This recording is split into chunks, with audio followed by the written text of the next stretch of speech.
What's up, guys? Back with another video here on new 10th edition stuff. As a lot of people saw, maybe some of you didn't, there was a major leak of most of the core rulebook, at least the rules parts of it yesterday. So I'm going to just do a rundown of the major changes. I'm not going to go through every single thing in the book. This is just basically going to be the things that are going to be different from ninth edition. So those of you who have played ninth edition, this will be good for you. Those of you who are just getting in at 10th, then some of this really won't make much of a difference to you because it's all going to be new to you. But so I'm just going to dive into some of this. So as we've all heard, there's no psychic phase, just psychic abilities either are rules on your data sheet or shooting attacks, or I don't know if I've seen any psychic combat attacks other than like force staves and stuff get like the psychic keyword on their attacks, but there may be some actual psychic combat attacks, but we'll see. For coherency, it used to be if you had 6 models or more, you had to have at least 2 models within range for coherency. They upped that to 7 models. I guess that's because a lot of the Primaris units and stuff have 6 model units, so that you don't have to worry about that. You have to actually get to 7 models, but then other than that, it still works the same. There's no longer morale. There's now battle shock, which doesn't happen at the end of the phase. It happens at the end of the turn. It happens at the end of your command phase, and now you have to roll over your leadership instead of under your leadership. And if you fail, your objective control goes to 0. If you fall back out of combat, you have to take a desperate breakout check, basically. And so basically, you roll a dice for each model in the unit. And on a 1 or a 2, you lose that model. And then you can't use strats on the unit. I guess objective control should go over that. That's instead of objective secured on troops. And now you have each model has an objective control number, and just whoever has the most objective control on an objective controls it. Characters, now a lot of them have the leader keyword, which means they can join units, which is the only way they get protection now. And if the unit's destroyed, then the character becomes their own unit. They can't join other units. And if you, I don't know what the secondaries are, but say you got a point for every unit you killed. If you killed the bodyguard unit and then the character, it would count as 2 separate kills. The lone operative is what some of the bigger characters get, and stuff like assassins that can't join units, which means if you're outside 12 inches, you can't shoot them. So it's no longer closest. And some of them will only get it if they're within range of certain units, and that will be described on their battle sheets. So that's just, there's no lookout serve. There's lone operative on certain models, and the other ones have to join units to get protection from the unit. Let's see what else here. In the movement phase, you can move through your own models now.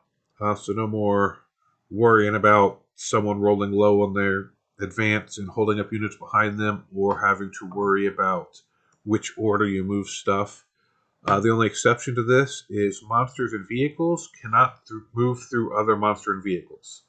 Infantry and stuff can move around monster and vehicles. Monster and vehicles can move around infantry. Just monsters and vehicles cannot move around each other. Through each other. They can move around each other. Whenever this so it's called Desperate Escape, not Desperate Breakout. But if you fall back and you were tri-pointed, for those of you know what that is, like basically if you couldn't fall back without moving over any models, each model in your unit that has to do that, roll a dice for them. On a 1 or a 2, that model is destroyed. And that's not a strat, it's just something that every unit can do now, so there's no more tying up models, except maybe something like a drop pod that has no movement. You might still be able to lock in combat like that, but for the most part, stuff can just fall back over you. But you force them to have to possibly use models, so it's still worth doing. It's just not as strong as it was, especially 2 editions ago, because this edition we had the stratagem to get out of it. But they just want that gone, it looks like. Flying units, instead of measuring straight like this to move up onto a building or something, you now have to measure their distance like this, so they will lose a little bit of movement when going up and down, instead of just measuring 12 over whatever the move was and just going from the bottom floor to 12 inches up in the air and not paying for that at all. So you now have to measure for them. You measure the angle of what their movement is. Vehicles have firing decks now, so those of you who played like open top transports, that doesn't change too much for you. Same as the amount of models it can hold, but stuff like rhinos and stuff like that will have a couple firing points, so you can shoot meltas or a las cannon or something out of them if you wanted to. All right, and so now if the transport you're in has exploded, you still have to roll a dice for every model in the unit, but for every one you roll now, it's just 1 mortal wound, not a model destroyed. So for single model units, nothing changes, but for multi-model units, it's actually more helpful. You are less likely to lose a bunch of models.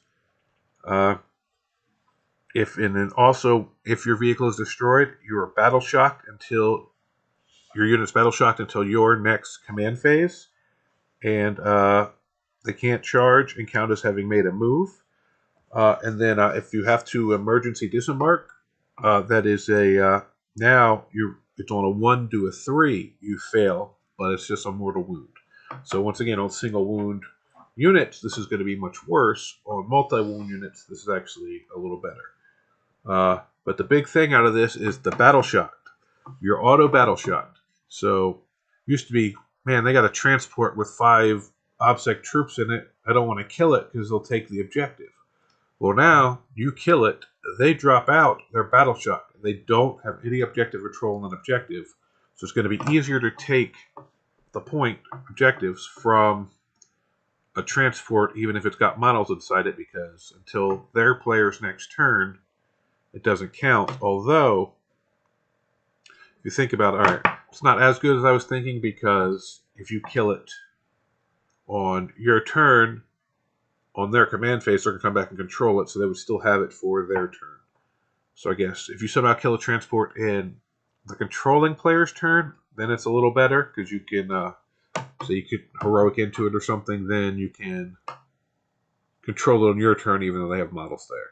My first thought was they're not going to get that objective at all, but that battle shock will go away as soon as it activates their turn. So if you kill it on your turn, it's not as good unless you have, for some reason, something that benefits you for controlling the objective at the end of your turn. And then what else do we have here? We did the emergency. All right. Monsters and vehicles. Oh, combat. Monsters and vehicles can shoot out of combat and be shot while they're in combat. It's just there's going to be a -1 penalty for them to shoot out and for them to be shot. So that's a huge change.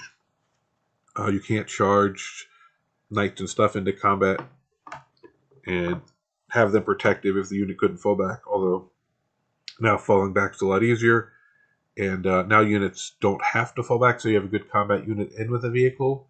You used to have to fall back with it so you could shoot it. Now you can shoot it and still leave the combat unit there in case you fail, or if you do destroy the unit, and I mean they'll risk taking the explosion damage when it blows up, but they'll be in range to charge what was inside it. So that's a big change. I'm sure it'll come up in a lot of situations where not having to fall back and be able to stay in and still shoot and destroy the unit will be key. And now charges. When you make a charge, you now must move closer to the enemy models that you charged, and you must end in base-to-base contact if you had the movement to do so. So no more intentionally staying just 1 inch away because I'm going to attack this thing and then consolidate this way. So now you didn't get to heroic, but now you can't attack. So that's going to be a lot harder to do. I'm sure there will be situations where you can pull it off, but it's going to be harder to do. what else? Oh, and so the fact that you used to be able to make a charge, so you rolled 10 inches. You move the first guy in, and then you string them out to an objective, moving away from the charging units.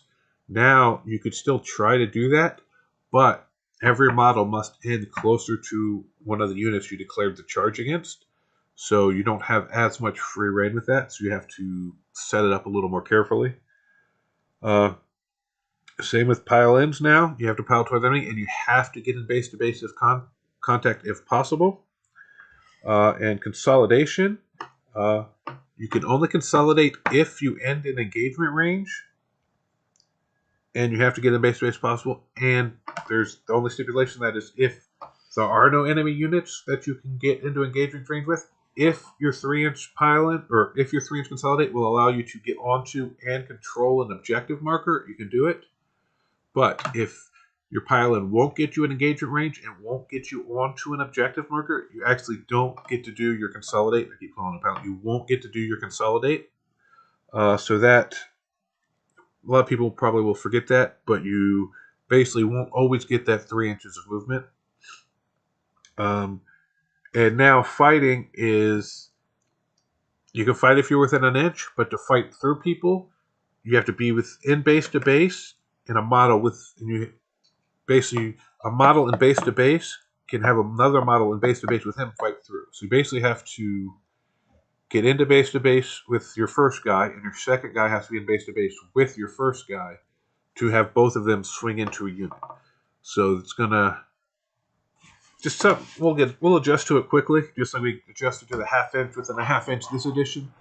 But it will be something to consider, and that little bit of it will cost you a couple models here and there occasionally.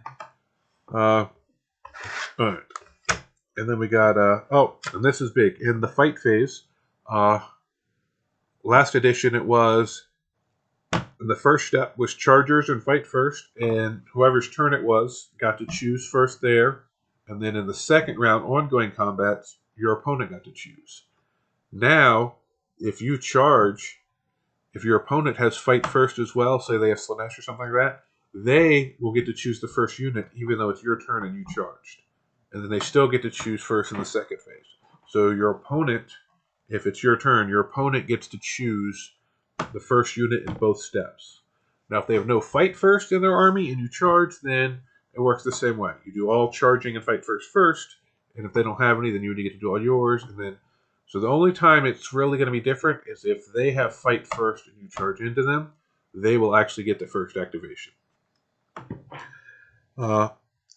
Strategic Reserve for Strike Force 2,000 point missions is going to be 500 points. It's going to be 25% of whatever the battle size is. Strike Force is 2,000. And that's so only up to 500 points at Strike Force level can go into Strategic Reserves. And Strategic Reserve turn 2. Can't come in turn 1. Turn 2 still has the same restrictions. You can't come in the opponent's deployment zone. But on turn 3, you can actually come in off any table edge. Used to be restricted, not able to come in off your opponent's table edge. That is now gone. Starting turn 3, you can come in off any of the table edges, and there's no stipulation saying you have to be in by the end of turn 3. It's possible some mission packets may add that, but currently that is not in the main rules. And it says you can only have up to 500 points or 25% of your army in Strategic Reserve, but it does not say Total Reserve. So I haven't seen a restriction anywhere else on how many units in total you can have reserve. I don't know if that's an oversight or if that's intentional, but currently looks like you could technically put your whole army in reserve. I'm sure there will be some tournament pack restrictions on that, I would hope, but or an FAQ saying that 500 point is supposed to include all reserves, but currently it does not. What else we got here? Cover. Cover does not give. If you have a 3-up save and you're getting shot by an AP0 weapon, you don't get cover to go to a 2-up. The only way you get a 2-up from cover is if you had if the only way you get a 2-up in cover is if you had a 2-up to begin with, and they're shooting you with a -1 weapon. Then it goes to AP. Then you turn it to AP0 with cover, or basically you get a +1 to your save, so you cancel out the AP1, and you would still get your 2-up. But no more of a Marine getting shot, a regular Marine in power armor getting shot in cover, getting a 2-up save. They will just get a 3-up. On Terminators, as long as you're shooting them with -2, will go to a 3-up. Hills, containers, sealed buildings, things like that. If you're on top of them, you cannot have your base overhanging the edge. You have to be able to fit your whole base on, otherwise you can't go up there. Woods and craters, looks like they no longer have a movement penalty, and woods no longer are -1 to hit. They are just regular cover now. And craters still give cover to infantry. Ruins, if you're in a ruin and you're shooting something that's more than 6 inches below you, you get +1 AP. So basically from shooting higher up, you get +1 AP. And the same with ruins. If you're on higher levels beyond the bottom floor, you must have your whole base on there. If you have an unbased model, this is the same with the hills and crates and stuff. Every part of the model that would touch the ground, if it was on ground level, must touch the floor or hill or ruin you're on, or it can't go up there. Aircraft are whole thing. I gotta pull that up and look at this.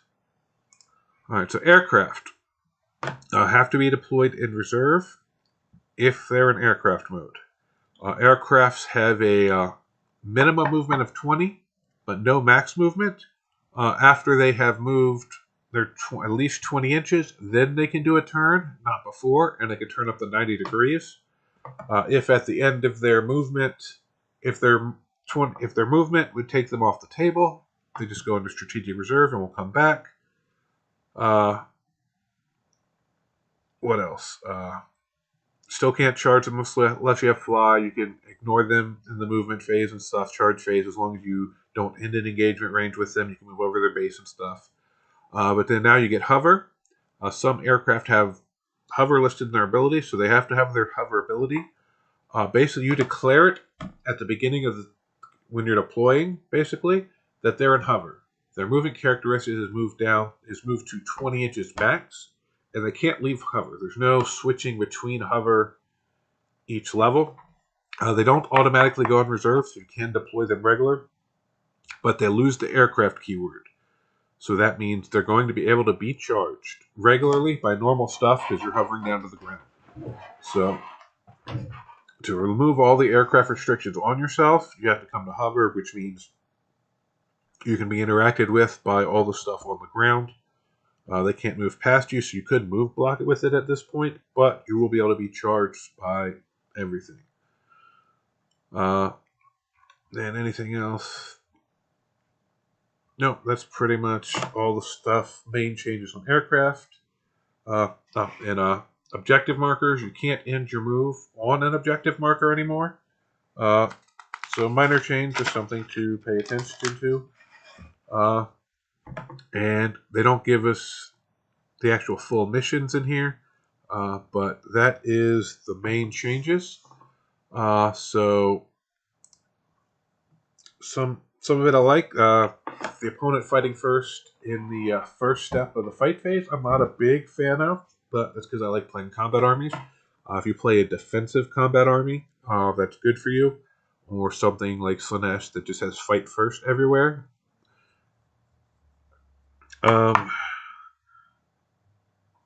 But yeah, that's the basics.